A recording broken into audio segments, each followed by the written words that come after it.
All right, guys, welcome. I want to, first of all, ask that you're looking right now at your master schedule checkoff sheet. So that's where I want you to start. Right now, as of today, Tuesday, the 27th of August, 28th of August, you should already have all of those lines checked off. Now, if you don't, then you want to be writing in your day planner any of that information. What supplies do you still need to get? What of part 1 or part 2 do you still need to do? However, we're juniors, so there's 1 or 2 things we want to make sure that we're adding to this checkoff sheet. Go to where it says part 2 master schedule on the checkoff sheet. Do you see that? I think you have what, like letters A through F or something like that, is that right? Now, I think we already mentioned this, but I want to make sure. There's 2 things that we need to add to that list that we have not yet talked of, that A through F. One of those is, well, I think we mentioned already, your speeches. So look in your course outline, and anytime there's a speech, you know, for you, and I think we only have 2 for the semester, put when they start. That's all you have to do is put when they start. Because of our numbers, we'll have to have more than 1 single class hour for speech work, okay? And but put that when that starts, and if it says what kind of speech it is, then go ahead and put that on. I think our first speech is a speech of introduction. Did I say that right? And I think our second speech is like a speech of literary interp. I think that's right, okay? The other thing that you should list under that A through F listing is every week you will hand in a reading, writing assessment packet. Reading, writing assessment packet. Every week you're going to see one of these. And so go ahead and list that. Now you might have just put that under and included it with the exam scores, and that would be okay. But this is actually not an exam. All it is you're going to compile all your annotations of the previous week. You're going to type me 1 paper. I'll be telling you more about that. You put that together with a cover sheet, you hand it in to me, and then it's an exam score that goes on your Omega record sheet. Make sense? Okay, is everybody groovy with that? Do you have any questions for me about any of the logistics that are coming for Friday's deadline? My ambition now for the rest of the hour is to be talking with you in detail about the annotation process, where you're going to look at the annotations that were due for today from the textbook called Story of an Hour. We're going to look at those annotations in detail, and then we're going to go through a kind of simulation. What would a class in here look like when we're doing a text? Okay, like what does that look like?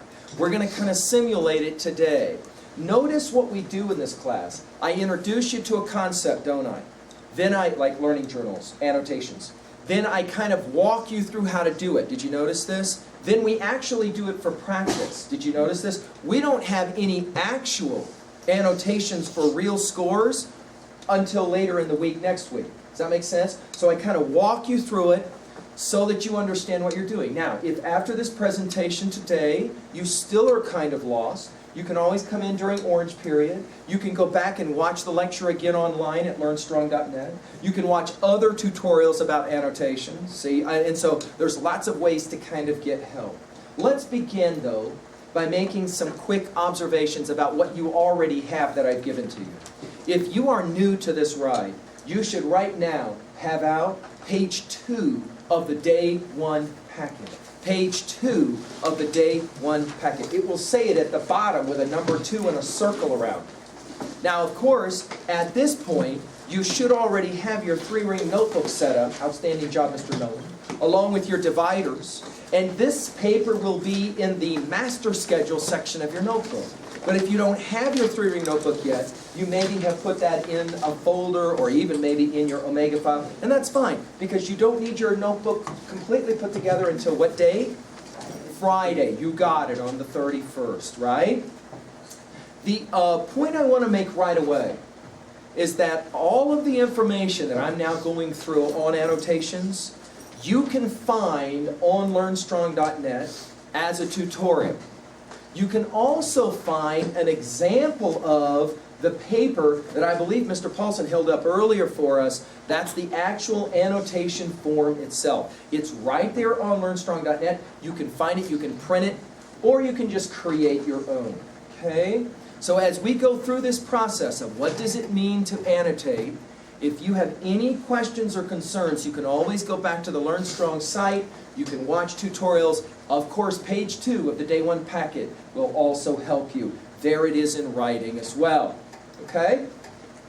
So let's now turn to the annotation that you did last night over Story of an Hour. You should have that annotation in front of you from page 758. Okay? Have that annotation in front of you from page 758. All right? Now, right away, I want to make some observations. By the way, you need your hymnals open to 758 as well. Go ahead and get them open. You might as well, because I'm going to reference them quite a bit. Okay? Now, when we do an annotation, we need to have some sense of what it's going to look like on the physical page, right? For example, watch how this works. I just asked all of you to have out your annotation in front of you. That means it's so I can see it. Follow me. At the beginning of an hour, I could just walk the room real quickly and I could look to see if you have an annotation in front of you. Why would I do that? It's going to tell me whether my class has read the text. Does that make sense? Because if nobody in here has annotations, that means no one read Story of an Hour. If no one's read Story of an Hour, it's hard for me to have much of a conversation about it. Would you agree? In fact, I would probably need to start at level 1 by actually telling you the story because you hadn't read it. Make sense? Of course, follow this. I won't do this today, I could ask you to put your annotation of Story of an Hour inside your Omega file, along with your test sheet, set it here at the front of the room. I could give you a 10-minute write, and then I could go through your Omega files real quickly, correct? If you have the annotation completed, I could give you plus points on your test sheet, so I could increase the score on your examination. Does that make sense? Of course, why would I do something like that? It's going to tell me real quickly what? What will that tell me if I go through Omega files and I'm looking at those annotations? Right, you got it. I'm able to know whether you actually did the reading or not, and if you did the reading, at what level did you do the reading? In other words, did you actually fill out a full annotation, or did you just kind of a little bit? See, I'd be able to see something like that. I want to motivate you as juniors to make sure that you're really paying attention to completing these annotations. And again, done before you come to class. You won't come to class and we create the annotation. We'll be working on the annotation in class. Does that make sense? Now, just to remind, there's 3 parts to the annotative process. 1, what we do before we come to class. 2, what we do in class. 3, what we do after class. Today, I want to walk through all 3 steps, but I really want to concentrate on that step 1 and step 2 stuff. If you are looking at the annotation you made over Story of an Hour, right away, I should be able to tell what that annotation looks like. There's 2 important things. Look at the one you made. There's 2 important things. The first is, I need to see a line down the middle of the page, and on the left-hand side, I need to see stuff written in what color ink? Red ink. So right away, I'm going to know if you did an annotation by the red ink that I see on the left-hand side of the line. Question, why red ink? Why red ink? I mean, yeah, because you told us to, I know, but why red ink? Anyone want to take a stab at this? There's a couple of quick reasons why I want the left-hand side of your annotations to be in red ink, but why? Mr. Paulson, you want to take a stab at that one? Well, okay, that's right. These are pre-class, out-of-class annotations that we do in red, but I'll still ask the question, why in red ink? Right? Why not in blue or black ink? Why in red ink? And the answer, of course, is, wait a minute, you have a line on your page. What happens on the right-hand side of that line? You're right, we take in-class notes. What color pen do we use with those in-class notes? Blue or black ink, correct? So in other words, right away, let me give you this reason, Mr. Drollinger, right away, we're going to write in red ink on the left-hand side of the line to differentiate what I do in class on the right-hand side of the line in blue or black ink. Of course, right away, this is an easy way for me to tell how much work you did before you came to class. I know that in what? Red ink. And how much work you're doing in class. I know that. That's blue or black ink, right? This tells me how much work you're doing on your own versus what you're doing in here with me. Does that make sense? So I can immediately look at your annotations and know what work you're doing before you come to class, what work you're doing in class. Does that make sense, what I just said? But I got another reason. Here in 24 months, one or two of you are going to be sitting in a university classroom, in a college classroom, in a tech school classroom, in some kind of military classroom. As a matter of fact, I can say it pretty confidently, that's going to be most of you.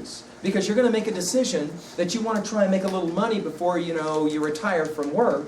And that means you're going to have an education. And when you're sitting in a class at a university or a college, guess what? You don't get the books given to you there. You have to buy those books. The average cost for a semester of college books right now is between $700 and $1,000 for one semester. For one semester. And when you buy those books, the expectation is you annotate in the book because you've bought it. Now, you cannot do that for this class because you didn't buy that book and replacement cost is what, right at around $150, $160. You don't want to do that. But at the university, you buy your books. And of course, you're going to make those notes in the textbook in red ink. Why red ink? Because, of course, you don't want to mess around with the black of the ink on the page, right? I mean, you wouldn't want to write blue or black because the textbook will have black ink itself. So if you're already writing in red ink in the book, what we call internal annotations, then it only makes sense that your external annotations would also be in red ink. So I've given you a second reason why I want you to write in red ink, okay? On the other side of the line, you'll be working with in-class notes in blue or black ink. But I want to go back to these pre-class notes for just a second in red ink. The first thing I'm always going to look for, and you can see it right now in front of you as well on the annotation that you either started or completed. The first thing I'm going to look for is login information. By the way, if you haven't done this, you can do it now. Login information, of course, because we're working in class, you would do it in what? Blue or black ink, right? Please understand, guys, story of an hour as a text will not be on exam 1. Will not be on exam 1. I'm using this as practice. Do you understand what I'm saying? Now, sometime next semester in April, we will actually see the text story of an hour. I mean, you can see the page number to tell you that we're quite a ways into the book, right? Sometime around April, we'll do this text later. Today, we're just kind of practicing doing an annotation. What does it look like? And the first thing I want to look at is login information. Go ahead and look at yours. For example, do you have your first and last name on that sheet of paper? Do you have that it says period 5? If you don't add it, okay, put it right now on there. Do you have that it's period 5? Do you have the title of the text? What's the title? Story of an Hour. Do you have the author's name? What's her name? Chopin. All of that should appear along with two other things. The page numbers for the text, where it begins and where it ends. Right? And the date when it's due. You ought to have today's date. But dude, I actually did it yesterday. I realized that, but it's due today, so put it as today on the date that you will have on your annotation. Make sense? Okay. Then we're ready for the actual annotation. Down the left-hand side, to the left of the red line on a sheet of notebook paper, you ought to have the numbers 1, 2A, 2B, 3A, and 3B. Now, if you're already working with one of our annotation forms that you saw on Learn Strong, all that information is already there for you, pre-printed. But if you're creating your own annotations, to the left-hand side of the line, you're working with that numbering system. Now, my job for the rest of the hour, and I need your focus, you've really got to concentrate. For the rest of the hour, I'm going to work with you now to help you understand what these, what we call 3 levels of reading are. If we're reading a text in here, we are not interested, hear what I'm saying, I hope this doesn't insult. If we're reading a text in here, we are not interested in whether you like the text or not. We passed 6th grade a long time ago. Remember back in those days when you only read what you liked? We passed those days a long time ago. Our job in here is not to like or dislike the stuff we read. As a matter of fact, I can predict about 80% or more of what we'll read in here, you're probably not going to like. I'm sorry, that's just the case, okay? My job isn't to have you like this stuff. I'll never make that argument, okay? Don't come in and tell me what you like or don't like, because frankly, I don't care. What I'm interested in, more importantly, in our class, is learning to appreciate the text. See, I don't have to like a text to appreciate it. As a matter of fact, I can dislike it and I can still appreciate it. What does appreciate mean? Try to understand it in some way. Our reading annotation work is an attempt to appreciate a text. Do you got me? So that's what we're really focusing on. The way we will do that is by answering 3 guiding questions when we read. 3. In order. Okay? Question 1. What we will call level 1 of reading. What is the question that we ask and try to answer? Don't say it out loud. What is the question that we ask and try to answer when we are working at level 1? By the way, for those of you who do not know what I'm asking right now, you should be looking at page 2 of the Day 1 packet. And right there on page 2 of the Day 1 packet, you can find the question that I'm referencing. What question do we ask when we are reading at level 1? Go ahead and write it on your actual annotation for Story of an Hour. You can put it right at level 1. It's a way for you to remind yourself, what am I doing at level 1? If the loony comes in and says, today we're going to work with Story of an Hour and I want to start at level 1, what exactly is it we're doing? That's what we're asking now. The answer, or the question is what? What is the question? What does the text say? Very good. What does the text say? In other words, at level 1, we're simply summarizing what the text says. We are bullet pointing. Do we all know that phrase? What does bullet pointing mean? We are providing very brief, right? Very brief. Doesn't have to be full sentences. Don't have to worry about capitalization and all that kind of crap. All I want to do is I want to put some words on the page that can give me an understanding of what happens in the story, the poem, the essay. That's all I got to worry about. Got me? If I'm reading a story, I'm probably going to jot down the names of characters, the names of place. I'm going to think about issues of plot. Where is the story set? What time is it set in? All of those kinds of issues. Okay? So in other words, when I finish at level 1 of Story of an Hour, I'm able to say it was a dumb story about a woman who finds out that her husband's been killed. At first she's really sad. Then her attitude seems to change about the fact her guy is dead, and she becomes actually kind of relieved, only to discover as she comes down the stairs that he didn't actually die, and he shows up. She has a heart attack and dies. End of story. That's the story, isn't it? I've reduced the story down to basically 4 or 5 lines, haven't I? That's level 1. Again, what's the question? What does the text say? Let's now go to level 2. At level 2, we're working with a different question. Not what does the text say, but rather, go ahead and write it down on your own. Don't say it out loud. Again, for those of you who are not sure about this, you should be looking at page 2 of the Day 1 packet. Not what does the text say, but rather what? What does the text mean? Outstanding. What does the text mean? Now it's here that I'm going to be doing something quite different from level 1. Level 2, let's say it out loud. Level 2 is where juniors, we spend a lot of our time here. It's fair to say it without insult. When we were freshmen and sophomores, we spent a lot of time at level 1.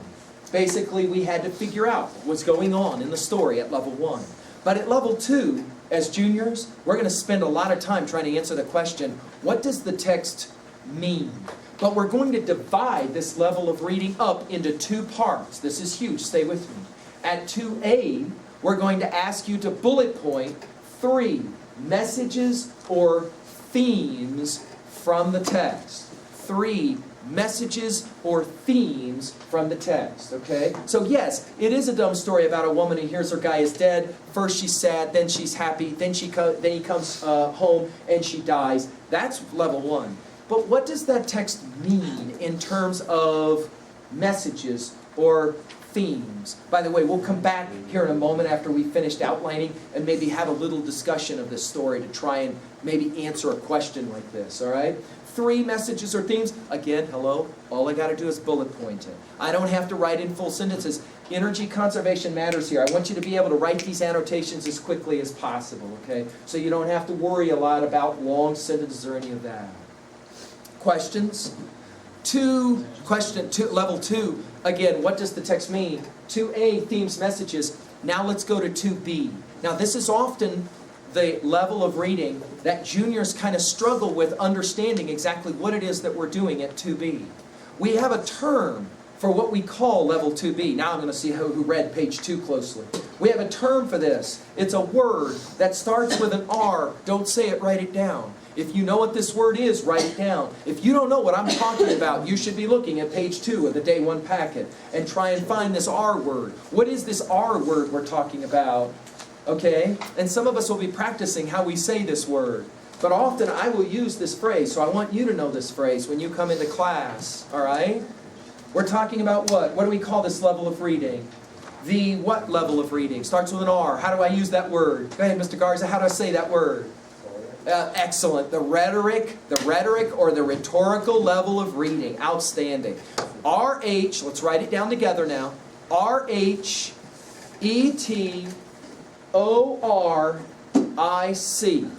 I'll spell it again. RHETORIC.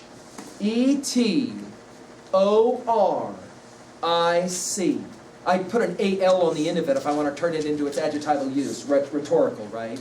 The rhetorical level of reading. Let's define it now for your notes. Right there, you can write it down on the annotation that you're working with. If you don't know what rhetorical means, you're going to write it down now.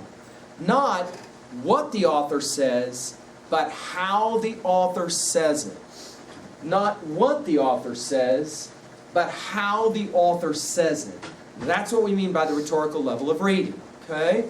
So for example, if you come into class and I say, let's jump to a discussion of Story of an Hour, and I want to talk about the rhetorical level of reading, then you already know that I'm talking about 2B. But now wait a minute. I need help understanding what I'm doing at level 2B, and so I'm going to go to the Preparing to Read page at the beginning of the text. Go with me now to page 759. Look up at the top of page 759.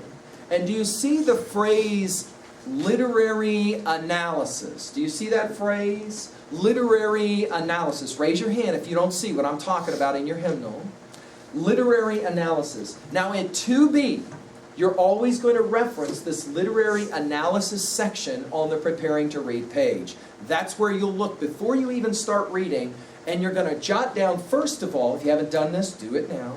You're going to jot down the topic of the literary analysis. So for example, notice what it says for you there. What does it say? Plot and what? What does it say?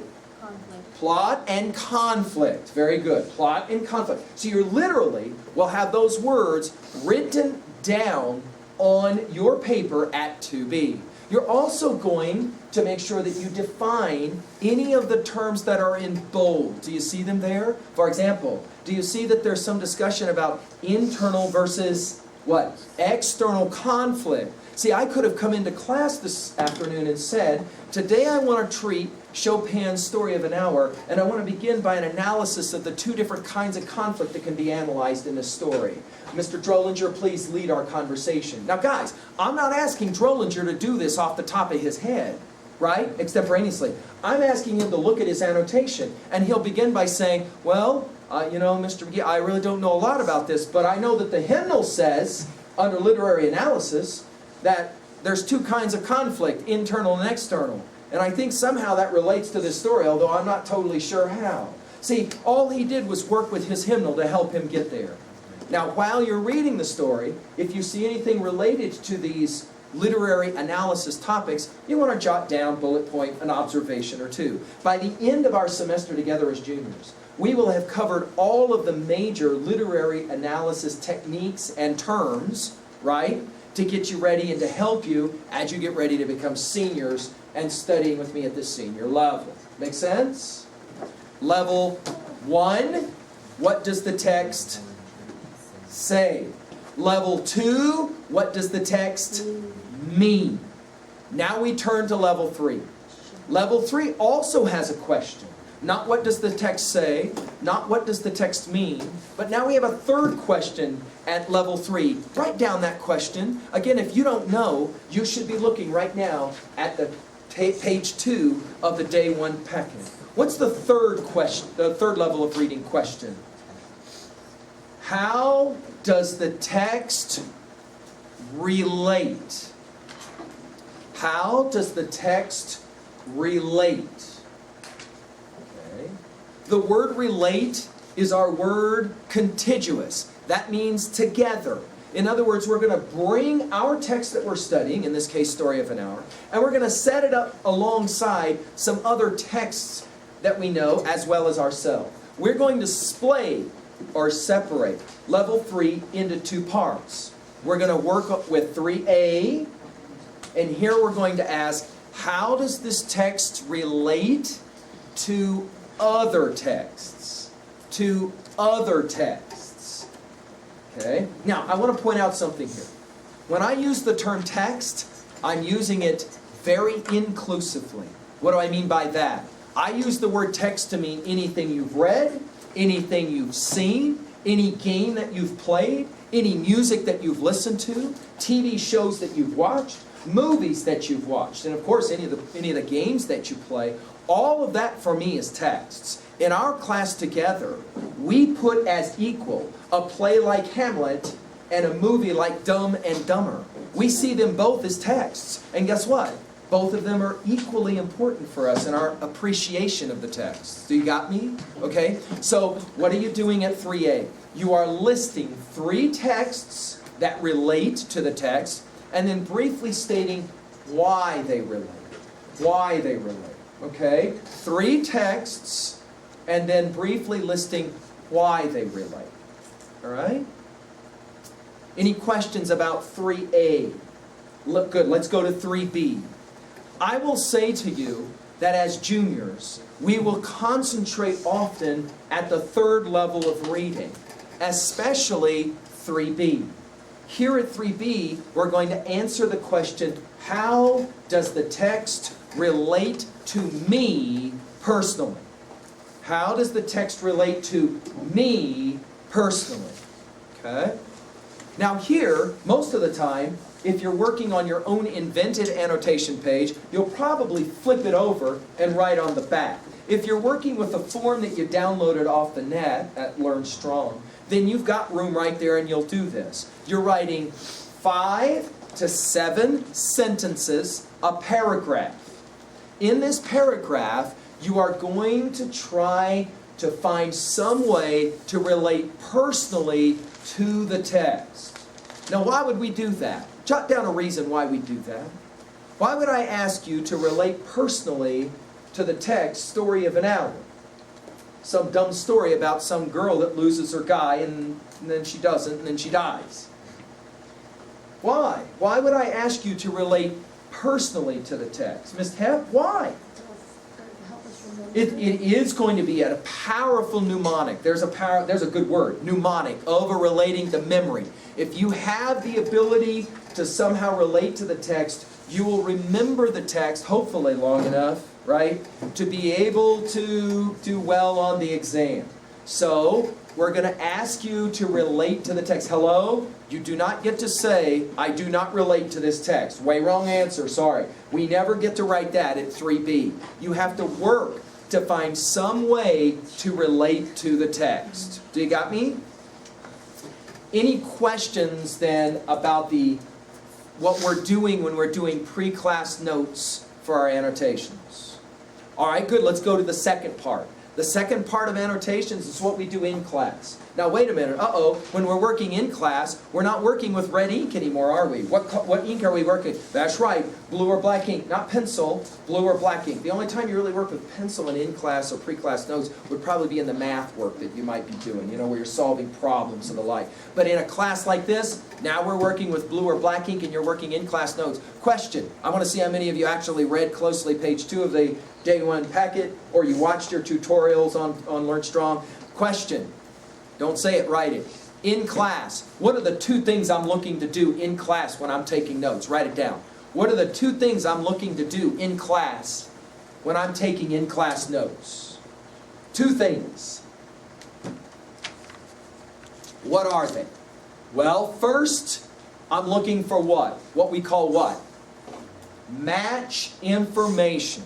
Match information. Now, what does that mean? I don't mean that thing you liked. That's a different kind of match. Here I'm talking about match as in what? Anything the instructor says that you already have written down in red ink. Dude, if you've already got internal-external conflict written down for 2B on the left-hand side of the line in red, you don't need to write it down a second time. You've already got it written down. Okay? All you need to do is mark it in blue or black ink. Mark it that it was in fact mentioned. Wait a minute. If it's mentioned in the textbook and it's mentioned by the instructor, what are the odds it's going to end up on the exam? Pretty good, right? Pretty good. So anything that you're marking on the left-hand side of the line in blue or black ink, there's a good likelihood that's going to end up in the exam. So that's good for you to prepare for the exam. But wait a minute. We're not only looking for match information in class notes, we're also looking for what else? What else? New information. Excellent. New information. Anything the instructor says that you did not write down on the left-hand side of the line. Okay? Anything the instructor says that you didn't write down on the left-hand side of the line. That information is written where then?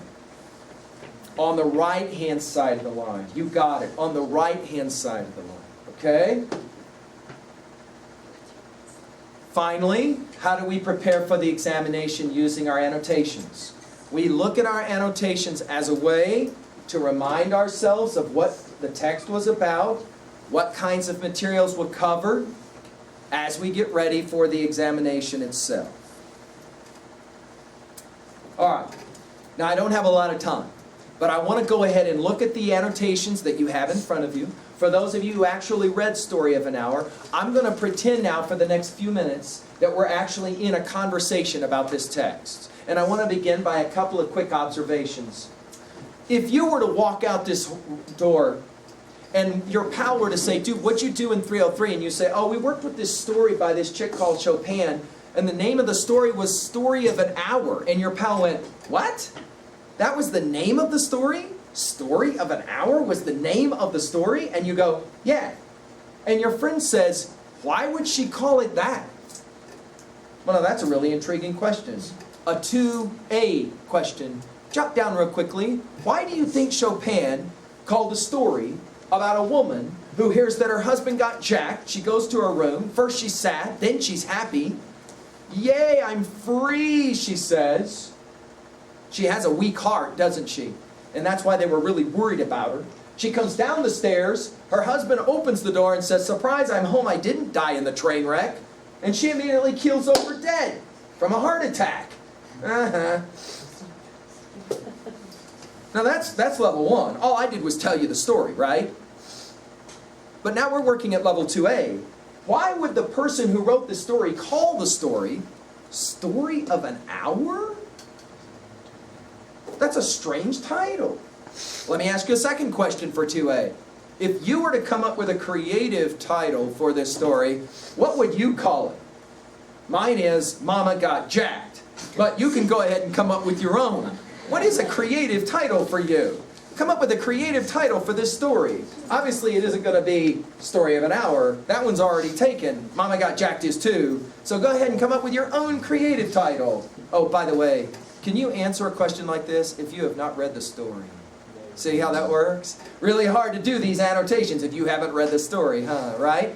Come up with a creative. Oh, by the way, Mr. McGee, will we be writing short stories in here as we get ready for you? Oh, of course. What an outstanding suggestion, Ms. Hep. Thank you, Mr. McGee, for making me a better writer. We will, of course, be doing that work in the second semester.